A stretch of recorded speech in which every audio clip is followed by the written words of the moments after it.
반갑습니다. 오종혁 국어선생님입니다. 자, 오늘은 안석경의 검녀라는 고전 소설에 대해서 공부를 하겠습니다. 안석경 처음 낯선 작가인데요. 한번 읽어보시고요. 자, 내용으로 이제 바로 들어가겠습니다. 앞부분 줄거리가 이제 먼저 나왔네요. 전략 부분. 자, 전략 부분도 역시 주의 있게 보셔야 됩니다. 명성이 높은 진사 소홍천이라는 사람이 나오네요. 진사입니다. 소진사가 되겠죠. 한 여인이 찾아왔어요. 여인. 초옥이라는 여자거든요. 실제 소설에서는 한 여인이 찾아왔는데 그의 소실. 자, 소실이라는 건 이제 첩입니다. 첩이 되기를 이제 청합니다. 그래서 어느 날 여인이 자신의 과거의 이야기를 털어놓습니다. 아주 짤막하지만 이제 많은 정보가 담겨 있는 겁니다. 인물이 벌써 두 사람이 나왔죠. 그리고 이제 주인공 검녀라고 하는 게 이제 제목인데요. 바로 초기가 바로 검녀입니다. 그래서 자신이 과거사를 이야기합니다. 이게 짤막하게 나왔지만요. 실질적으로 이 소설에 보시면 이렇게 이제 추가 정보를 좀 알아두시라고 제가 적었습니다. 한번 보실까요? 삼남지방의 제주 입계로 명성이 있던 소홍천입니다. 소홍천. 이 사람에게 한 여인이 찾아오는 거죠.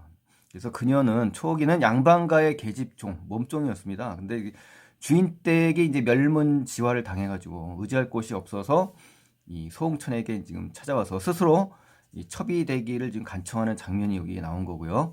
그래서 소홍천은 이를 사실 수락합니다. 그러고 나서 그녀를 첩으로 삼아서 수년을 함께 살고 있었던 거죠. 그러던 어느 날입니다. 아시죠? 그러던 어느 날 그녀가 갑자기 이제 술과 안주를 차려서 그를 대접하면서 그녀의 평생의 마음속에 담았던 이야기를 시작하게 되는 것이죠. 그래서 이제 추가 정보는 뭐 시험장에서는 볼 수는 없습니다만은 공부하는 학생 입장에서는 이렇게 공부할 때 이렇게 추가적으로 더 알아두시면 훨씬 더 다른 지문이 나오더라도 검녀의 다른 지문이 나오더라도 충분히 어떻습니까? 자신 있게 풀 수가 있겠죠. 자, 저는 본래 모씨댁의 종이었어요. 그렇죠. 몸종이었죠. 근데 마침 주인 댁의 소조, 그죠? 소조. 경운이라는 여인입니다. 사실은 여기서는 이제 소조라고만 나와요. 아가씨죠. 같은 해에 태어났다. 동갑인 거예요. 동갑.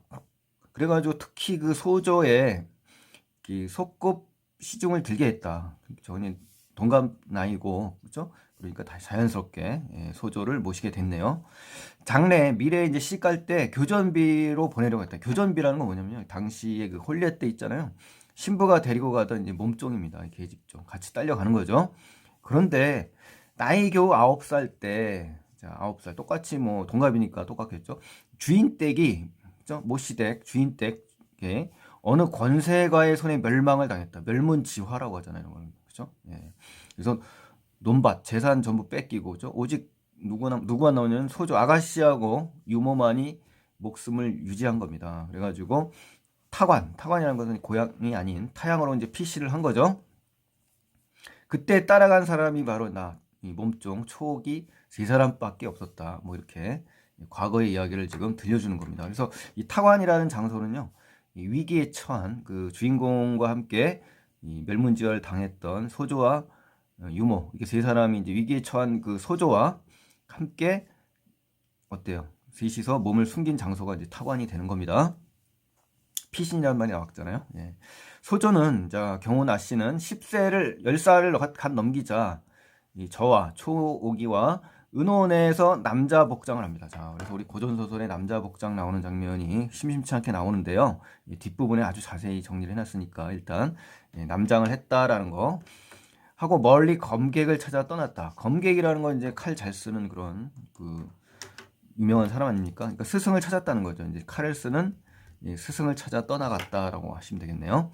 2년이 지났다. 또 2년이 지났고 비로소 검객을 만났는데 무술을 배웠다 이거죠. 검술을. 5년이 또 지나고 드디어 공중을 나를 정도의 실력이 됐다는 거죠. 그러니까 이제 여기까지 이제 보완 설명을 하면요. 그녀의 주인 댁은 9살에 어때요? 멸문지화를 당한 겁니다. 그런 바람에 그녀와 동갑내기인 주인 아가씨, 유모, 그리고 그렇게 셋이서 타향으로 지금 도망가 피신해서 숨어 사는 거예요. 그래서 10살이 되자 이제 그녀와 주인 아가씨 둘은 어때요? 남장을 하고 검술을 배우고 스승을 찾아 떠돌아다닌 거죠. 그리고 2년이 또 지나서 스승을 만나서 무검을 배웠고 또 5년이 지나자 하늘을 날아 올라갈 정도로 어떻습니까?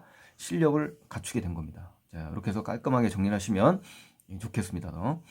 이에 유명한 도해지로, 그렇죠? 이제 어느 정도 무술을 익혔으니까 유명한 도해지로 다니면서 묘기를 팔아서 여러 천냥의 돈을 벌었다는 겁니다. 그래서 묘기대 응진 뭐 이렇게 있지 않습니까? 그렇게 해서 돈을 벌었어요. 그래서 보검이라는 건 뭐냐면요, 명검, 귀중한 칼을 얘기한 건데요, 이 4자루를 샀다고 합니다. 그러니까 이제 굉장히 비싼 칼이죠.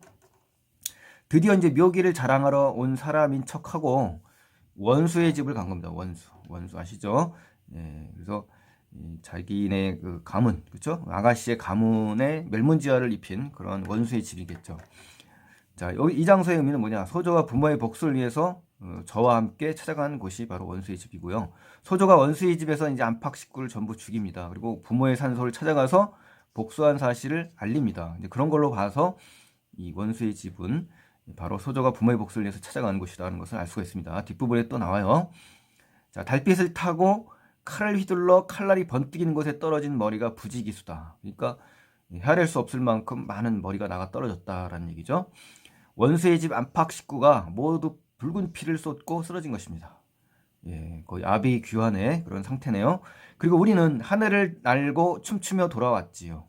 그러니까 이제 이러한 표현을 쓰는 건요, 뭐 검객이 검술을 부리면 마치 그 예술적인 그런 품새가 나지 않습니까? 마치 검객이 검술을 보이는 그런 좀 아름답게 표현을 했네요. 그렇죠? 소조는 자 경운이죠. 목욕을 하고 여복으로 여자 복장이라는 거예요. 여자 복장. 그렇죠? 남장에서 뭐로 바뀐 거예요? 지금 소조는 여자 복장으로 바뀐 겁니다. 그래서 술과 안주를 마련해 가지고 부모의 산소에 이제 간 겁니다. 그래서 복수한 사실을 알린 거죠. 그래서 여기가 원수의 집이 어떤 공간인지 알겠죠. 그래서 이 부모의 산소는 어떤 기능을 하냐? 자신이 한 일을 죽은 부모에게 알리는 장소가 바로 여기다라는 거죠. 자, 여기까지 한번 정리를 다시 해볼까요? 둘은 그러니까 경원이와 초옥이에요. 큰 도회지로 나가 사람들에게 재주를 보여주고 돈을 벌어 보검을 4자로 샀죠. 그리고 이윽고 원수의 집으로 가서 재주를 팔러 온 것처럼 위장해서 검술을 선보이다가 어때요? 검을 휘둘러서 원수의 집안을 모두 도륙을 해버린 겁니다. 무차비하게 칼로 죽인 거죠. 돌아와서 주인 아가씨는 경운이는 여장으로 갈아입은 거죠. 그래서 여장. 그리고 술과 안주를 차려서 선친의 묘소 앞에서 복수를 완수했음을 알리는 제사를 올리는 장면이 여기까지의 그 이야기입니다. 자, 그럼 이제 두 번째 페이지에 한번 넘겨보실까요? 자, 그리고는 저와 초옥이 이렇게 당부하였답니다. 그러니까 저에게 주인 아씨가 이렇게 이야기했다는 거예요. 경원 아씨가. 나는 우리 부모님의 아들로 태어나지 못했다. 자, 이런 걸로 볼 때 아들이라는 걸 볼 때 당시에 남아 선호 사상이 있다는 걸 좀 알 수가 있죠. 그렇죠?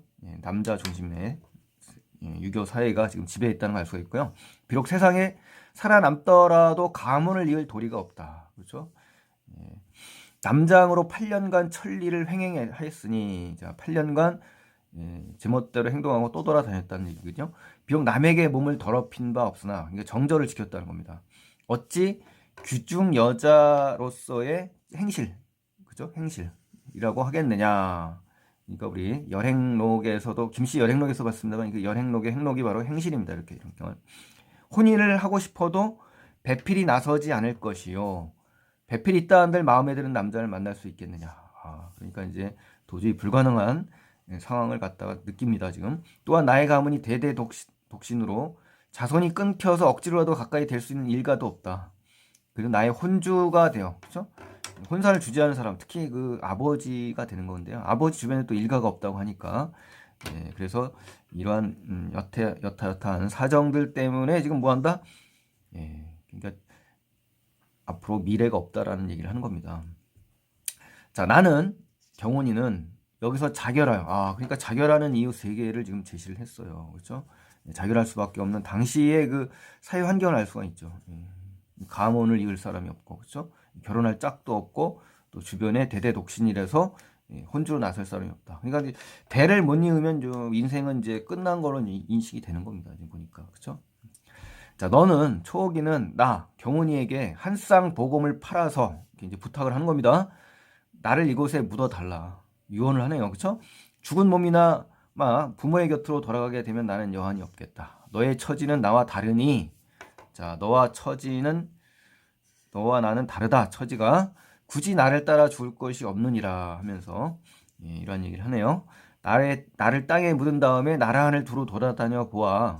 기사라는 건요. 여기서 그 기이한 선비지 않습니까? 그러니까 이 기이한 재주나 재능을 가졌거나 행동거지가 굉장히 특별한 선비를 얘기하는 겁니다. 그러니까 특출난 사람을 얘기하는 거예요.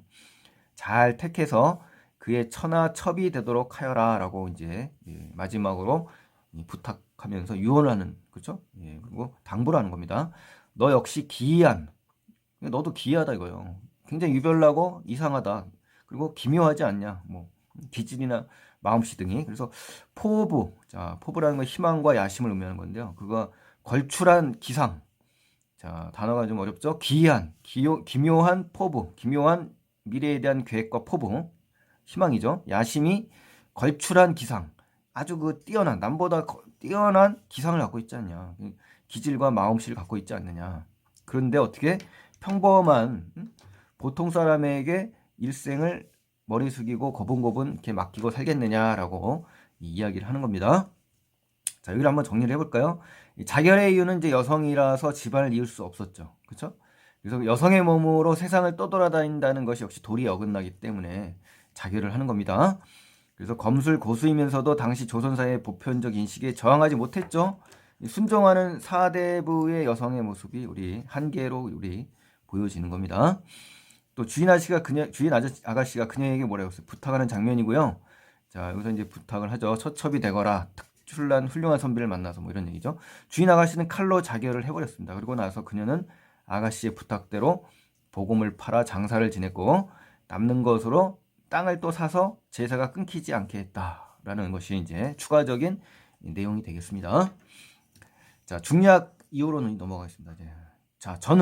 이제는 이제 본격적으로 초기 이야기가 되겠습니다. 경훈아 씨는 이제 자살했고요. 그대로 남장을 하고서 3년을 떠돌아다녔다. 들으니 소문에 듣자 하니 고명한 아주 그 고상하고 현명한 선비로 선생 같은 분, 여기서는 앞에 맨 처음에 나왔던 누구요? 소응천입니다. 스스로 결심하고 찾아왔습니다. 라고 이야기하는 거예요. 그래서 보강 성명을 하면요. 저가 소조의 당부에 따라 살림에 응거하고 있는, 살림에 이제 숨어 사는 이 선생을 찾아간 겁니다. 남편을 받들며 살아야 한다는 뭐 기존 질서는 어때요? 거부하고 속세에서 벗어난 삶은 지향하는 게 아니죠. 왜냐하면 남편을 받들러 지금 왔지 않습니까? 요 장면까지는 뭡니까? 기존 질서를 거부하는 게 아니라 뭐예요? 순응하는 겁니다. 순응. 그래서 조심하셔야 돼요. 요 장면에서는 기존 질서에 이제 순응하는 장면이다라는 걸 아셔야 됩니다. 그래서 기사를 잘 택하여 처나 첩이 되라는 소조의 당부를 따르기 위해서 이제 찾아온 거죠.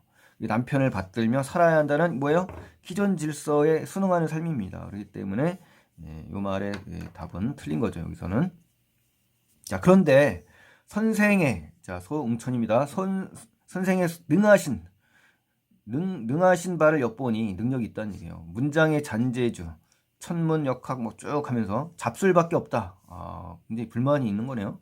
마음을 닫고 몸을 지키는 큰 방법과 세상을 다스리고 후세의 모범을 보이는 높은 도에는 멀리 미치지 못한다. 그러니까 뭐예요? 결국 능력이 없다는 거네요.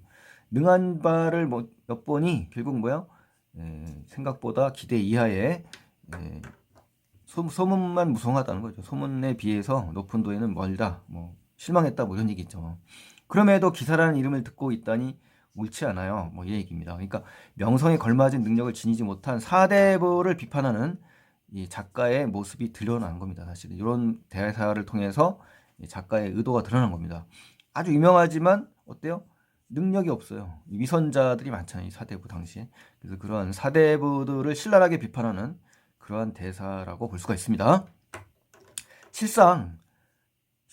실제로 보니까 실상이 없다. 본체가 없는 이름만 남아돈다. 평상시에도 화를 면하기 어려운데 하물며 난세를 당해서야 말할 것이 있겠습니까? 선생은 이제부터 근신이라는 건요, 몸조심을 해라 이거예요. 안온하게 평안하게 일생을 마치기 쉽지 않을 거다. 그러니까 몸조심을 해야지 이 명성에 뭐 연연해서는 안 된다, 뭐 이런 이야기를 하는 거네요. 그렇죠? 예. 그래서 앞으로 어떻게 해라? 살림에 은거하지 마시고 그저 적당하고 평범하게 아주 그 보통 사람처럼 전주 큰 도회지, 그렇죠? 전주 도회지 살면서 아전부류의 자제나 가르치면서 그 먹고 입는 것에 의식주의 충족을 도모해라. 달리 그 포부를 갖지 않으라. 세상의 화를 그래야 면할 수 있다라고 이제 어떻게 예언은 아닌 예언을 지금 하고 있는 겁니다. 그러니까 이제 여기서는요, 저가 선생을 떠나면서 조언한 말이고요. 저가 선생께 함께 의식의 충족을 도모하자는 건 아닙니다. 함께가 아니에요. 예, 혼자 떠나서 살아야 된다. 그래야 목숨을 부지할 수 있다라는 얘기를 하는 겁니다. 저가 제죠, 제 초옥이 선생 소홍천이에요. 이 기사가 못 되는 줄 알면서도, 그죠? 소홍천이 이제 기사가 못 되는 거잖아요. 그냥 모시고 산다면 저 자신이 결심한 바를 저버리는 것이다. 그리고 두 번째, 경훈아 씨의 당부까지 어기는 거지 않습니까? 그러니까 저는 내일 새벽에 떠날 거예요. 이별할 거예요. 이별 통보를 한 겁니다. 먼 바다와 허젓한 산 중에서 논일련입니다. 그러니까 먼 바다와 허젓한 산 중으로 이제 떠난다는 얘기죠. 남장을 그대로 두었으니 가뿐히 차릴 건 알고 남장 그대로 가네요. 그렇죠? 저가 자신이 결심한 바를 저버리지 않기 위해서 가려는 장소가 바로 먼 바다와 호젓한 산중이에요. 어찌 다시 여자로서 음식을 장만하고 바느질한 일에 얽매여 살아가리까 하면서 떠나는 장면입니다. 그러니까 남장을 한 채 또 3년을 또 돌아다닙니다. 그래서 소홍천에게 왔어요. 여기까지는요. 그 다음에 그러나 그녀가 소홍천과 살면서 어때요? 알고 봤더니 그의 재주를 이렇게 능력이 있는지 살펴봤더니만 아유 재주가 완전히 짜잘하네. 응? 정말 아니네. 너무나 실망이야. 이렇게 한 거죠. 큰 그릇이 되기는 될 사람이 아니야 라고 이제 깨닫게 된 겁니다. 같이 살면서 느낀 거죠. 어떻게 멀리서 볼 수는 알겠습니까? 이 속속들이. 같이 살아보니까 그렇다는 겁니다. 자, 세 번째로 알아야 될 사항은 이제 그녀는 이제 소홍천에게 이제 충고를 합니다. 당신의 명성은 과분하다. 그러니까 본분 없는 이름은 이제 태평성세라 할지라도 화를 입기 쉬운데 이렇게 어려운 시대에 더욱 말해서 뭐 하겠느냐. 지금부터 전주 시내로 가서 그냥 벼슬아치 자제나 가르치며 과외나 해라 이거예요. 의식을 충족하고 소박하게 살아라. 그래야 너는 화를 면할 거다라고 이제 충고를 하는 겁니다. 이게 어떻게 보면 이 명성 높은 이 벼슬아치에게 선비지 않습니까? 선비인데 벼슬아치는 아니지만 이제 선비인데 어떻습니까? 이런 충고를 한다는 자체가 벌써 파격적이지 않습니까? 그리고 또 여성과 남성이라는 측면에서 여성이 남성을 훈육하는 그런 장면들이 이제 독자에게는 어떻겠습니까? 굉장히 어떻습니까? 흥미진진하게 이제 특히 여성 독자들이요, 그렇죠? 거짓 명성 속에 살면서 잘난 선비인 척하지 말고 능력에 맞게 속세에서 평범하게 살아라. 이런 몸종이잖아요. 더군다나 여자이면서도 몸종이지 않습니까? 그러니까 이제 신분적인 어떤 그 제약이 있는 이런 최하의 그 신분이면서도 선비에게 이렇게 그렇죠? 산업공상 중에 제일 높은 층이 바로 사자점이니까 입을 통해서 사대부들에게 준엄한 자기 반성을 요구하는 장면에서 독자들은 어떻습니까? 통쾌하겠죠, 그렇죠? 그녀는 소홍천의 자질을 알았음에도 그와 계속 머문다면 그것은 자신의 뜻에 어긋나고 또 주인 아가씨의 부탁을 저버리는 것이므로 이별하겠다라고 통보를 했고요. 그러면서 마지막 이별의 예로 숨겨왔던 전례, 예절을 보여주겠다고 합니다. 그게 뭐냐면 술기운에 의지하지 않으면 담력과 기백이 부족하니까 술을 한번 드시고 한번 봐라. 내가 검술을 보이겠다라는 겁니다. 이게 전례예요. 소홍천은 뭐라 그래? 처음엔 얼어 굳어버렸어요. 얼음처럼. 그리고 나중에는 쓰러져 버렸어요. 그 거의 사정을 살피지 못할 지경이 돼서 거의 그 기절한 상태거든요. 그녀가 이제 검을 거두고 옷을 갈아입고 술을 덮여 따르니 그제서야 이제 살아남았어요. 다음날 새벽에 그녀는 남장을 그대로 하고 떠난 겁니다. 그 행방은 알 수 없다고 합니다. 당연히 뭐 행방은 알 수 없어야 되겠죠. 우리 허생전처럼 어떤 이런 파격적인 이야기들을 하고 나면 이제 사라지지 않습니까? 자, 그럼 핵심 정리로 가겠습니다. 핵심 정리. 자, 갈래는 이제 고전 한문 단편 소설이고요. 주제는 미천한 신부님에도 자기의 삶을 주체적으로 속박받지 않고 사는 그런 인물의 모습을 드러내고 있고요. 삽교 말록이라는 책에 제목 없이 수록됐는데요. 연구자들이 이제 내용에 근거해서 편의상 검열한 제목을 그냥 붙인 겁니다. 자, 소설 특징에 가면 첫 번째, 주인공 초옥이는 명성에 걸맞는 능력을 지니지 못한 사대를 부들을 비판한다. 그리고 남장을 하고 저가 칼 쓰는 법을 익혔다는 것에서 어때요? 남장한 여성이 현실의 제약에 대응하는 모습이 드러난 거고요. 저는 남장을 하고 멀리 검객을 찾아 떠날 칼 쓰는 법을 익힌 겁니다. 또 주인공은 어떻습니까? 남장을 수단으로 하여 현실의 제약에 대응했죠. 저는 남편을 받들며 살아야 한다는 기존 질서를 따르고자 하였으나 결국 거부를 합니다. 속세에서 벗어난 삶을 지향해요. 그러니까 시험에 나올 때 이 부분도 나오고 이 부분도 나올 수 있는데 그 지문이 어디를 가리키는지 그 조건이 어딘지에 대해서 대답이 달라지니까요. 그런 면에서 주의하셔야 됩니다. 순종적인 여성을 이상형으로 생각했던 당시의 시대 분위기 속에서 그렇죠? 남자에게 속박되기를 거부하고 한 인간으로서 주체적인 여성으로서 스스로 판단하고 결정했죠. 그래서 자유롭게 행동한 이 여성상을 묘사했다는 점에서 굉장히 의미가 큽니다. 자, 마지막으로 이제 등장인물을 정리하고 마치겠는데요. 주인공 저라고 나오죠. 우리 본문에서는 초옥입니다. 이름이. 당시 사회 낮은 신분의 여성입니다. 하지만 무엇보다 자신을 존중했어요. 그리고 제대로 된 실력을 갖추었어요. 그래서 위풍당당한 여자로서의 독립적인 삶을 삽니다. 자, 서홍천은 어떤 사람이냐? 실존 인물입니다. 사실 17세기, 18세기에 사시던 실존 인물이에요. 가식적인 양반의 모습을 보이고요. 당시 호남에서는 그가 남명 조식 이후에 고결한 처사로 명성을 떨치고 있었다고 합니다. 실제로 또 그를 추종하는 무리들이 많았다고 해요. 하지만 여생의 대부분을 덕유산에 은둔하다가 전주로 온 그 당시에 바로 죽게 되는 그런 사람입니다. 자, 소조 경원이는 어떤 사람이냐? 비록 자결을 택했죠. 하지만 수년간 검술을 켜서 집안의 어떤 원수를 여자의 몸으로 갚았죠. 자신의 소신을 지켰죠. 의지적이고 추적인 인간상을 보여주는 그러한 인물이라고 볼 수가 있습니다. 자, 그래서 오늘 안석경의 검녀라는 작품을 공부했습니다. 어떻습니까? 재밌죠? 고전 소설을 강의하다 보면 정말 하나의 영화를 보는 듯한 느낌이 들어서 너무나 즐겁습니다, 여러분. 여러분들도 고전 소설을 관심을 좀 많이 가지시고요.